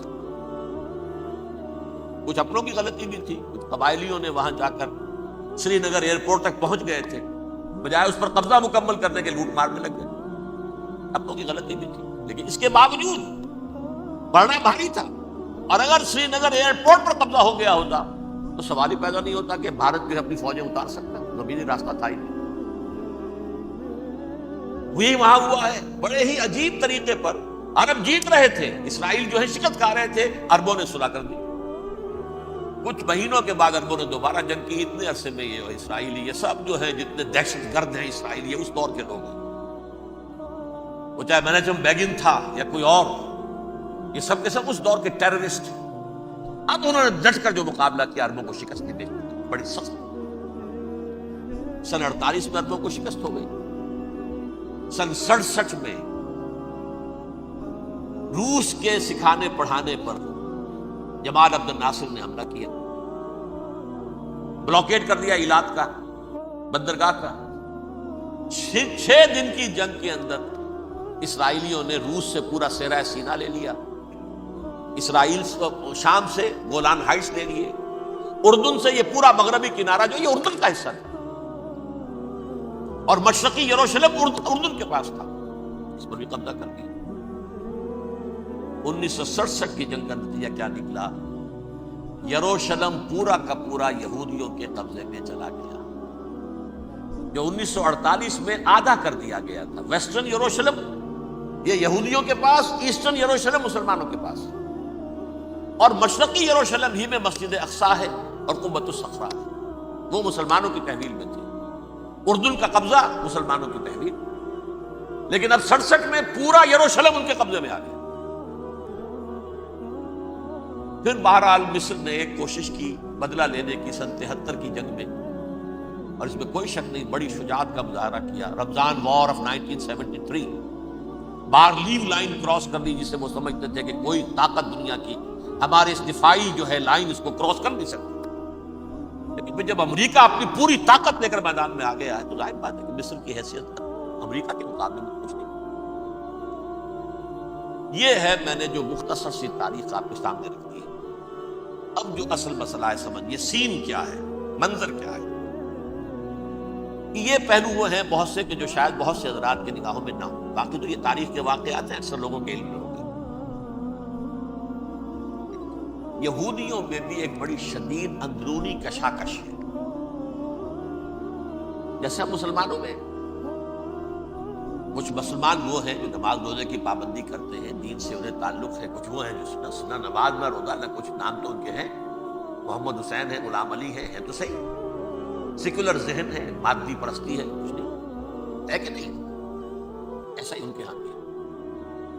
اصل یہودی جو ہے، عملی یہودی، اس کی شکل آپ نے اگر کبھی دیکھی ہو، اس کے سر کے اوپر اونچا ہیٹ ہوتا ہے کالا، ان کی زلفیں لمبی لمبی ہوتی ہیں، خاص طور پر یہ جو ہے گلپٹی کے بال، یہ قلمے جو ہیں، یہ تو لا کے چھلے بنا کر بڑا خوبصورت سا جو ہے وہ ہار بناتے ہیں، لمبا کالا کوٹ پہنا ہوتا ہے، لمبی داڑھی ہوتی ہے۔ یہی وجہ ہے کہ مسلمانوں میں بھی مصر میں جس کی لمبی داڑھی ہوتی تھی، اب کچھ حالات شاید بدل گئے، وہ سمجھتے تھے یہ یہودی ہے، یعنی لمبی داڑھی یہودی رکھتا تھا، مسلمان نہیں۔ مسلمان تو عرب صرف ٹوکن داڑھی رکھتے ہیں یا شیو کرتے ہیں، یا سعودیوں کی طرح صرف کوئی نشان چھوڑتے ہیں، اللہ اللہ خیر سے۔ لمبی داڑھی شعار جو ہے یہودیوں کا ہے۔ ایک انتہا پر تو یہ ہے، دوسری انتہا پر وہ جنہیں کسی شے سے غرض نہیں، شراب بھی پیتے ہیں، سب کچھ ہے، سور بھی کھاتے ہیں یہودی، بینکرز ہیں، بڑے بڑے سائنسدان ہیں، سب کچھ ہیں، وہ زیادہ تر جو ہیں سیکولر تھے۔ کچھ بیچ بیچ میں بھی ہے، جیسے یہ ایریل شیرون ہے، ویسے شیوڈ ہے، داڑھی تو نہیں ہے اس کے، لیکن سر پہ وہ ضرور وہ جو ہے اس کی جو ٹوپی سی آپ کو رکھی نظر آ جائے. یہ ہے درمیانی یہودی ہونے کا نشان کہ ایک شعار انہوں نے اپنا جو ہے برقرار رکھا ہوا. وہ ایک ٹوپی چپکی ہوئی سے ہوتی ہے. وہ ٹوپی کیا ہوتی ہے پتہ نہیں, کیسے چکی رہتی ہے مجھے نہیں معلوم. یہ جو کشمکش ہے اس میں, جو زیادہ رائٹسٹ اور لیفٹسٹ کی کہہ لیجیے سیکولر اور مذہبی لوگوں کی کشمکش ہے, ان کے درمیان ایک کشاکش جو ہے اس کو سمجھ لیجیے کہ وہ کیا ہے. ایک چیز تو ان دونوں کے درمیان قدر مشترک ہے. پوری دنیا کی مالیات پر ہم تسلط کریں گے, قبضہ کریں گے, ڈومینیٹ کریں گے. لوگوں کو ہم بنا کر رکھ دیں گے حیوان. ملٹی نیشنل کمپنیاں ہوں گی, انہی کا راج ہوگا, انہی کی حکومتیں ہوں گی, انڈسٹری انہی کے ہاتھ میں ہوگی. لوگ یا مزدوروں کی حیثیت سے کام کریں گے یا تھوڑے سے مینیجرز ان میں سے بھی ہم لے کر کچھ تنخواہیں ان کو بھی دے دیں گے. باقی سود کے ذریعے سے ملائی ہم کھینچتے رہیں گے, مکھن ہمارے پاس آتا رہے گا. ورلڈ ڈومینیشن, اکنامک ڈومینیشن, یہ تو دونوں کے نزدیک متفق ہے. سیکولر بھی چاہتے ہیں اور جو مذہبی یہودی وہ بھی چاہتے ہیں. اس کے بعد ایک اختلاف ہے. مذہبی یہودی یہ کہتا ہے ہمیں گریٹر اسرائیل بنانا ہے, اور گریٹر اسرائیل وہ سارے علاقے ہیں جو ان کی تاریخ میں اسرائیل سلطنت کا حصہ رہے. حضرت یوسف کے زمانے میں یہودی جا کر آباد ہوئے مصر میں. جو ڈیلٹا کا علاقہ ہے, زرخیز ترین علاقہ جو ہے, جوشن کا علاقہ, وہ کہتے ہیں وہ ہمارا ہے. کئی سو برس ہمارے ہیں. سرائے سینا ہمارا ہے. اس میں کوہ طور ہے جس پہ حضرت موسیٰ کا ہم کلام ہوئے اللہ سے, تورات ملی. اس میں 40 برس تک ہم بھٹکتے پھرے ہیں. صحرائے تی ہے یہ, یتیہون فی الارض 40 سنہ. پھر فلسطین تو خیر ہماری جدی پشتی جائیداد ہے, جاگیر ہے. پھر یہ عرب جو ہے یہ بھی مدینے تک ہمارا ہے, مدینے سمیت. ہمارے قبیلے وہاں تھے جہاں سے نکالا مسلمانوں نے. پورا عراق ہمارا ہے, پورا شام ہمارا ہے, اور ترکی کا بھی ایک علاقہ ہے ابتدائی مشرقی جنوبی, وہ بھی ہمارا ہے. یہ ہے گریٹر اسرائیل کا, یہ ہم نے بنانا. جبکہ جو سیکولر ذہن کے لوگ کہتے ہیں کیا کرو گے اس کو بنا کر, اس میں جو عرب ہیں وہ تم سے لڑتے رہیں گے, تم انہیں مارو گے وہ تمہیں ماریں گے. اگر تم 10 مارو گے تو ایک تو وہ بھی ماریں گے نا تمہارا. ٹھیک ہے, فائدہ کیا ہے؟ اس کی بجائے ہم یہ کرتے ہیں کہ عرب اور اسرائیل مل کر, کزنز ہیں نا آپس میں. آپ کو معلوم ہے بل کلنٹن نے یہ الفاظ کہے تھے جب اسحاق ریبن سے معانقہ کرایا تھا شاہ حسین مرحوم کا, تو کیا کہا؟ You are cousins. حضرت ابراہیم کے 2 بیٹوں سے نسل ہے نا, حضرت اسماعیل سے عرب ہے, وہ دور ہے, اور حضرت اسحاق سے یہ بنی اسرائیل کزنز ہے. You are cousins. تو ہم کزنز مل کر ایک اکنامک یونٹ بناتے ہیں. جیسے ایشیا پیسیفک ایک یونٹ بن گیا ہے, آسیان ایک یونٹ بن گیا ہے, وغیرہ وغیرہ. پورا یورپ ایک یونٹ بن گیا ہے, ایک کرنسی بن گئی ہے. ہم اس پورے علاقے کو ایک اکنامک یونٹ بناتے ہیں. پیسہ عربوں کا ہوگا, ان کے پاس بہت دولت ہے. تیل ان کا ہوگا, بہت تیل ہے ان کے پاس. مزدور ان کے ہوں گے, بڑی تعداد ہے ان کی. مینجمنٹ ہماری ہوگی, ٹیکنیکل نو ہاؤ ہمارا ہوگا, سائنسدان ہم ہوں گے. ملائی ہم کھاتے رہیں گے, چھاچھ ان کو دیتے رہیں گے. تو ہمیں آم کھانے ہیں, پیڑ گننے کی کیا ضرورت ہے؟ خامخواہ ان کی دشمنی مول لیں, زیادہ دشمنی بڑھائیں. یہ اس چھوٹے سے اسرائیل کو تسلیم نہیں کرتے, ہم گریٹر اسرائیل کو کیسے تسلیم کر لیں گے یہ؟ لہذا اس خیال کو دل سے نکالو. یہ اختلاف ہو گیا نمبر 1, بہت بڑا اختلاف. لیکن نمبر 2, اس اختلاف میں اتفاق یہ پیدا کیا گیا. یہاں ایک بات ہم آپ کی مانتے ہیں, ہم کسی بھی پیس پروسیس میں یروشلم نہیں دیں گے ان کو. یہ انڈیوائیڈڈ دارالخلافہ رہے گا اسرائیل. اور نمبر 2, مسجد اقصیٰ اور قبۃ الصخرہ کو گرا کر 3rd ٹیمپل بنائیں گے. یہ مذہبی یہودیوں کو اتنی رشوت اگر وہ نہ دیں تو وہ ان کے ساتھ کام کرنے کو تیار ہی نہیں ہے. یہ پورا پس منظر سمجھ لیجئے. اصل میں بٹوین دی لائنز سمجھے بغیر یہ خبریں جو آپ پڑھتے ہیں. ادھر امریکہ کا معاملہ کیا ہے؟ ایک طرف وہ پشت پناہ ہے, حمایتی ہے, پروٹیکٹر ہے, محافظ ہے اسرائیل کا. اسرائیل امریکہ ہی کی آؤٹ پوسٹ سمجھ لیجئے, اسی کی ایک ریاست سمجھ لیجئے.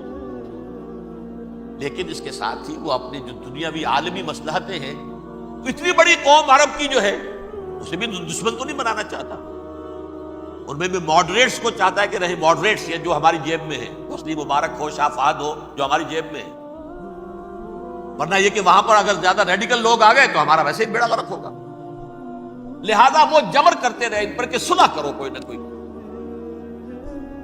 یہ صلح کے لیے دباؤ امریکہ کا ہے، اسرائیل نہیں چاہتا صلح، دباؤ ہے امریکہ کا۔ اب میں آپ کو یاد دلاتا ہوں، خلیج کی جنگ ختم ہوئی، بش یہ باپ اس کا جو اب ہے بش، اس کا بڑا بش جو سینئر، اس کی پاپولیرٹی ریشو جو ہے 89% تھی اس وقت امریکہ کے اندر۔ اس نے اتنی بڑی جنگ فتح کی تھی اور چند امریکی مرے صرف،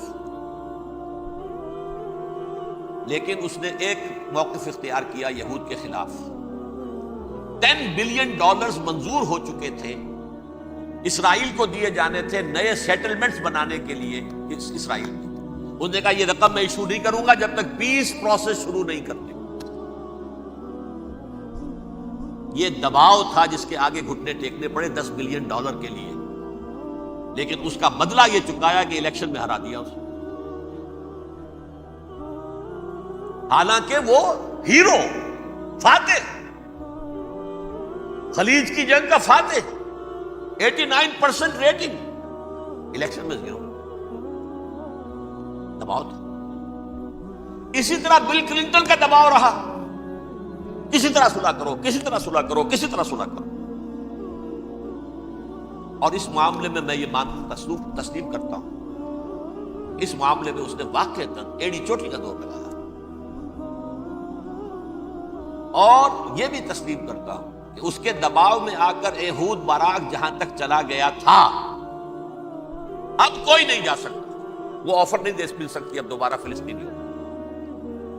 یہ بھی میں بھول گیا آپ کو بتانا، یہ جب پروسیس شروع ہوا ہے جس کا نام تھا لینڈ فار پیس، اصول کیا دیا تھا امریکہ نے کہ دیکھو اسرائیلیوں، یہودیوں، تم نے سن 67 میں جو زمینیں ان سے چھینی تھی، جو علاقے، یہ ان کو واپس کر دو اور ان سے صلح کر لو، یہ سب تمہیں ریکگنائز کر لیں گے، جنگ ختم ہو جائے گی۔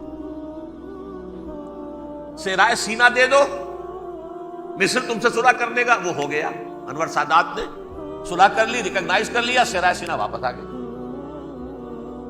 عربوں نے اسے اپنی فولڈ سے نکال دیا، عرب لیگ سے نکال دیا۔ شام بھی تیار رہا ہے، لیکن پورا گولان ہائٹ مانگتا ہے وہ۔ ابھی جو پچھلے دنوں بل کلنٹن کے آخری دور میں گفتگو ہوئی تھی، اس نے کہا جتنا تم نے ہم سے علاقہ چھینا تھا سارا واپس کرو تو ہم کر لیں گے ریکگنائز۔ اس میں سے کچھ ایسا اسٹریٹجک امپورٹنس کا علاقہ ہے وہ یہودی کسی طور پر دینے کو تیار نہیں، لہذا صلح نہیں ہو سکی۔ شرق اردن سے جو علاقہ لیا تھا وہ ٹھیک ہے، وہ رکھو، اس کے اندر فلسطینی ریاست بنا دو۔ یہ علاقہ جو ہے فلسطینیوں کی میجورٹی ہے اس میں، تو اس کو فلسطینی ریاست بنا لو، ایک ریاست ودن ریاست ہو جائے گی، اسرائیل ریاست، فلسطینی ریاست۔ یہ ہیں 3 مین پوائنٹس۔ چوتھی بات پہ آ کر روک دیتے تھے کہ یہ پھر بعد میں سوچیں گے یروشلم کا مستقبل کیا ہوگا، یہ موسٹ سینسٹیو ایشو جو ہے یہ بعد میں سوچیں گے۔ اب جب یہ پیس ٹاک شروع ہوئے تو یاد ہے اسحاق ریبین تھا، اسے کس نے قتل کیا؟ یہودی نوجوان نے۔ یہ تم کیسے دے رہے ہو زمینیں؟ ہمیں تو اور لینی ہے، تم نے سینا واپس کر دیا، ہمیں تو جشن کا پورا علاقہ لینا، مصر کا سارا فرٹائل ایریا جو ہے وہ لینا ہے اس سے۔ تم گولان ہائٹس دے رہے، ہمیں پورا شام لینا ہے، لہذا تم کیسے کر رہے؟ لینڈ فار پیس، پیس اور نو پیس، نو لینڈ، زمین ہم واپس نہیں کریں، ہمیں تو اور لینی۔ کس نے قتل کیا؟ یہودی نے، فلسطینی نے قتل کیا۔ یہود باراک کی بات میں آپ کو بتا رہا ہوں، یہ یہاں تک چلا گیا تھا کہ اسرائیلی ریاست بھی ہم فلسطینی ریاست بھی مان لیں گے، یروشلم بھی، مشرقی یروشلم دے دیں گے، تمہارا اقتدار ہوگا اس پر۔ البتہ یہ جو احاطہ ہے جس میں جنوب میں مسجد اقصیٰ ہے اور ذرا شمال کی طرف ہے قبۃ الصخرہ۔ قبۃ الصخرہ آپ جانتے ہیں، جب بھی ٹیلی ویژن پر یروشلم سے کوئی خبر آ رہی ہوتی ہے پیچھے وہ بڑا سا مینار، بہت گنبد نظر آتا ہے سنہرا۔ یہ وہ جگہ ہے چٹان، ٹیمپل ماؤنٹ۔ یہ پہاڑی تھی پہلے، جیسے کوہ صفا، کوہ مروہ اب کیا رہ گئی ہے، کبھی پہاڑیاں تھی، کوہ صفا کے اوپر چڑھ کر حضور نے نعرہ لگایا تھا ما صباحا. اب کیا ہے وہ کوہ صفا بیچارہ؟ وہ تو ایک چھوٹی سی علامت ہے، کوئی پہاڑیاں سے دکھائی دیتی ہیں، اس کے اوپر بھی گنبد ہے. اسی طرح ٹیمپل ماؤنٹ ہے وہ جہاں پر کہ ہیکل سلیمانی تھا، اور وہ گرا دیا تھا رومیوں نے، مسلمانوں نے تو نہیں گرایا. لیکن پھر حضور کو معراج وہاں سے ہوا تو عبد الملک بن مروان نے وہاں پر یہ بہت بڑا گنبد بنا دیا. یہ قبۃ الصخرہ ہے. وہ مسجد اقصیٰ نہیں ہے، مسجد اقصیٰ اس کے علاوہ ہے، وہ جنوبی علاقے میں ایک ریکٹینگولر احاطہ ہے بہت بڑا، جس کے جنوبی علاقے کے اندر مسجد اقصیٰ ہے، اور یہ اس کے شمالی حصے. یہود براق نے یہاں تک آفر کر دی تھی کہ مسجد اقصیٰ تو اپنے پاس رکھ لو، لیکن یہ ٹیمپل جو ہے، یہ ٹیمپل ماؤنٹ، یہ قبۃ الصخرہ، یہ ہماری کمٹمنٹ ہے مذہبی یہودیوں کے ساتھ کہ ہم یہاں پر جو ہے ٹیمپل بنائیں گے. تھرڈ ٹیمپل، ہیکل سلیمانی کی تیسری مرتبہ تعمیر یہاں ہوگی. لیکن ظاہر بات ہے فلسطینی کیسے مان لیں، مسلمان کیسے مان لیں؟ یہ ہے وہ چیز کہ جس کی وجہ سے وہ سارا معاملہ ناکام ہوا. ویسے مجھے یقین ہے کہ اگر فلسطینی مان بھی لیتے تب بھی یہودی جو ہیں جس طریقے سے اسحاق ریبیون کو اس نے قتل کر دیا تھا، تو یہ اس کو بھی، یہود براق کو بھی قتل کر دیتے، اور وہ کسی صورت تسلیم نہ کرتے کہ یہ یروشلم جو ہے یہ انڈیوائیڈڈ سٹی نہ رہے، بلکہ ڈویژن ہو جائے اس کی، اور صرف مغربی حصہ ہمارے پاس رہ جائے اور مشرقی جو ہے عربوں کے پاس. کبھی تسلیم نہیں کرتے، مر جائیں گے. اب دیکھیے اس وقت شکل کیا ہے. میرا اندازہ یہ ہے کہ اب جو مذہبی یہودی ہیں ان کے صبر کا پیمانہ لبریز ہو گیا ہے، اور اب ایک مڈ وے آدمی اس وقت وہاں پر آ گیا ہے، ٹوپی والا. اگرچہ وہ پریکٹسنگ یہودی اس طرح کا نہیں ہے، داڑھی والا نہیں ہے، زلفوں والا نہیں ہے وہی کوٹ پینٹ والا، لیکن یہ کہ اوپر رکھتا ہے وہ ٹوپی. ایریل شرون اور انتہائی سفاک، جس نے کہ فلسطینیوں کے 2 کیمپ ایسے اڑائے تھے جیسے کہ چیونٹیوں کا ہو لشکر ہو اور ان کو پاؤں تلے رون دیا جائے، اس طریقے سے ختم کیا. بہت بڑا قاتل، مرڈرر، وہ وزیر اعظم. اور اب جو ہے ان کے صبر کا پیمانہ لبریز ہو گیا. اب ان کا فیصلہ یہ ہے کہ انہیں 3 بڑے بڑے قدم اٹھانے.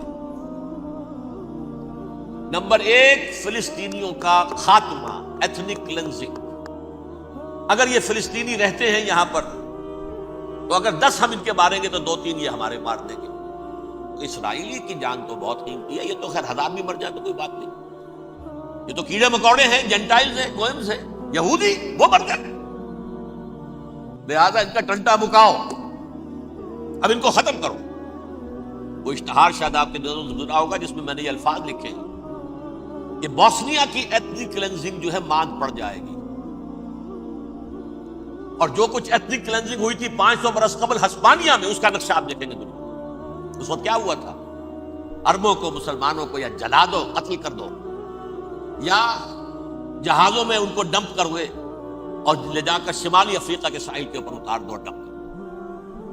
ایک بچہ بھی نہیں رہنے دیا تھا ہسپانیہ میں. 1492 میں سقوط غرناطہ ہوا ہے، اور اس کے بعد 10 سال کے اندر اندر ایک بچہ مسلمانوں کا ختم کرتا. یہ ہے فیصلہ ان کا. اب بہت بڑا قدم وہ اٹھانے پر مجبور. کب تک ہم رہیں گے؟ ہمارے لوگ مارتے ہیں، 16 نوجوان ہمارے مار دیے.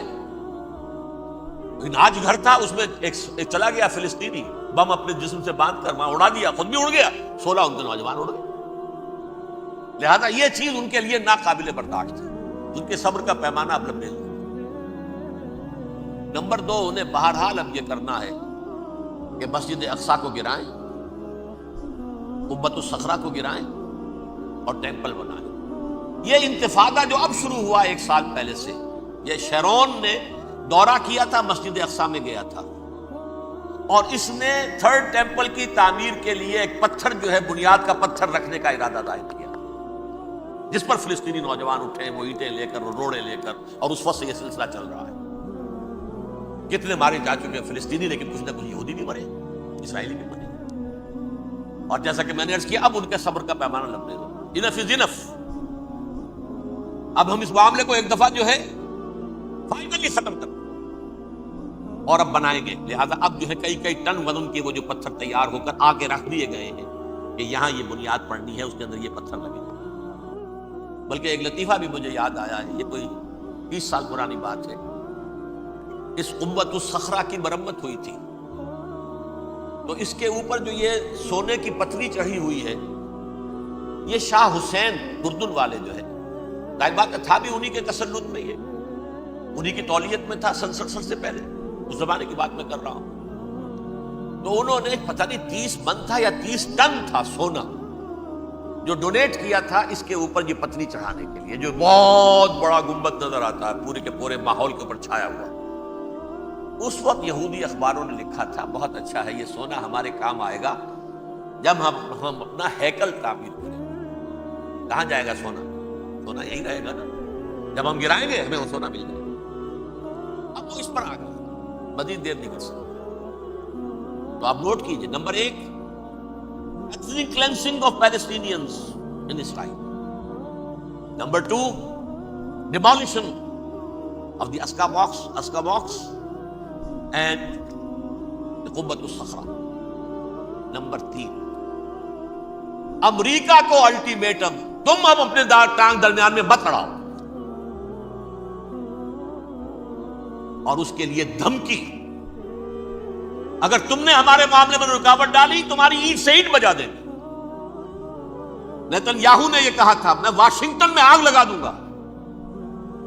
یہ انہوں نے امریکہ میں عظیم ترین دہشت گردی کر کے امریکہ کی ایڈمنسٹریشن کو، انتظامیہ کو یہ دھمکی دے دی ہے کہ باز آ جاؤ۔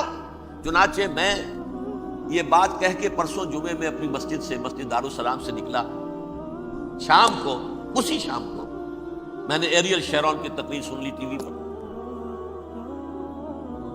It is not acceptable. Don't appease the Arabs at our expense.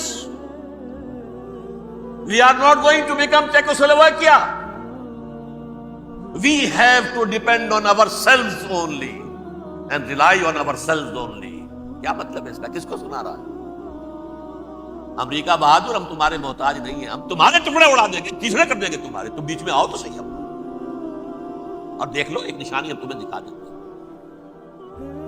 مجھے 100% یقین ہے یہ پورا ہسٹوریکل پروسیس، اور جس جگہ یہ پہنچ گیا ہے، جس کریٹیکل پوائنٹ تک یہ پہنچ چکا ہے، یہ جو بھی حملہ ہوا ہے ورلڈ ٹریڈ سینٹر پر اور پینٹاگون پر، یہ اسرائیل کا کام ہے۔ اسرائیل سے کم تر کسی ادارے کے لیے ممکن ہی نہیں، اس لیے کہ اسرائیل کے ایجنٹ امریکہ کے پورے نظام کے اندر جو ہے گھسے ہوئے موجود ہر جگہ پر۔ جیسے سرطان کا پھوڑا ہوتا ہے پورے جسم میں، وہ اپنی جڑیں جما لیتا ہے، ایسا ہے پوری ایڈمنسٹریشن، پوری اکانومی، تمام ذرائع ابلاغ، پرنٹڈ میٹر ہو یا یہ کہ الیکٹرانک میڈیا، سب ان کے قبضے میں، ڈیفنس کا سارا معاملہ ان کے قبضے میں ہے۔ کوئی اور طاقت یہ کر ہی نہیں سکتی۔ امریکہ، اس کے سیکیورٹی کے معاملات تہ در تہ، دائرہ اندر دائرہ، اس دائرے تک 100 میل تک کوئی جہاز آ جائے گا اگر کہیں جو کہ ان آئیڈینٹیفائی ہو تو یہ ہو جائے گا، اس سے آگے آگے تو یہ ہو جائے گا، اس سے آگے، اور وہ آ رہا ہے، چلا آ رہا ہے، پینٹاگون پر آ گیا ہے، اور 1 گھنٹے بعد آیا ہے۔ پہلی اسٹرائک جو ہوئی ہے ورلڈ ٹریڈ سینٹر، اس کے 1 گھنٹے کے بعد پینٹاگون پر آ گیا۔ پینٹاگون وہ تو یوں سمجھیے ان کی مملکت کا حساس ترین دفاع کا مرکز، اور اس کا 1/3 حصہ جلا کے راکھ کر دیا۔ انہوں نے یہ دھمکی دی ہے، لیکن اس سے ان کے پیش نظر مقاصد کیا تھے؟ 3۔ اس دہشت گردی کے 3 مقاصد۔ فوراً اس کا رخ موڑ دینا اسامہ اور اس کی القاعدہ کی طرف۔ امریکہ غصے میں لائل بھبوکا ہو کر فوراً اقدام کرے، اور ایک طرف تو اسامہ اور ان کے ساتھ طالبان کا ٹنٹا مقابلہ، اور دوسری طرف چونکہ پاکستان الائی ہے اور پاکستان کے عوام جو ہیں وہ طالبان کے ہمدرد ہیں، وہ اگر اٹھے تو ان کا بھی بیڑا کر دو، ایک تیر سے 2 شکار تو ادھر ہو جائیں، جو مستقبل میں انہیں خطرہ ہے۔ 1967 کی جنگ کے بعد جبکہ انہوں نے فتح کا جشن منایا تھا یہودیوں نے، تو انہوں نے پیرس میں جو ایک جشن منایا ہے، وہاں بن گوریون کی تقریر یہ تھی، ہمیں کسی عرب ملک سے کوئی خطرہ نہیں، کوئی اندیشہ نہیں، ہمیں اندیشہ اگر ہے تو صرف پاکستان سے۔ یہ ہے وہ بات جو میں نے کہی تھی، نکتہ کیا ہے یہ سائملٹینیسلی کیوں وجود میں آئے ہیں یہ دو ملک؟ مشیت اسلی میں پاکستان کا رول یہ ہے